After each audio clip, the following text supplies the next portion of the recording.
მოგესალმებით, თქვენ უყურებთ შინაურულს. დღეს მოგიტანეთ მაყულის ჯემის რეცეპტი, რომელიც ძალიან მარტივად და სწრაფად მზადდება. შინაურულზე არის უამრავი სხვა ჯემისა და მურაბის რეცეპტები, სპეციალურ ალბომში კონსერვები. ასევე მათ შორის არის მაყულის მურაბის რეცეპტიც.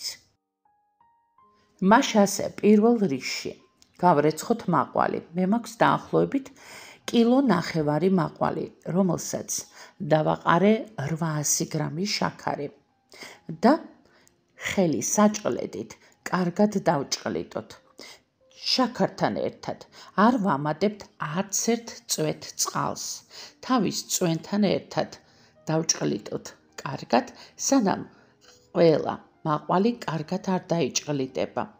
შემდეგ დავადგათ დაბალ ცეცხლზე და ვადუღოთ ადუღებიდან 10 წუთის განმავლობაში.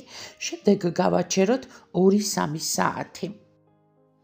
დროის გასვლის შემდეგ კვლავ დავაბრუნოთ დაბალ ცეცხლზე და დრო და დრო კარგად მოვურიოთ, რომ ძირზე არ მიგვეწვას. ხოლო შემდეგ კი, როცა ქაფი ბოლომდე გაუქრება, გადავასხათ გასტერილებულ ქილებში და მოვხუფოთ უგემრიელესი, სურნელოვანი და არომატული მაყულის ჯემი მზად არის, რომელიც ძალიან გემრიელია, უგემრიელესია ჩაისთან ერთად, ასევე სხვადასხვა დესერტების მოსამზადებლადაც.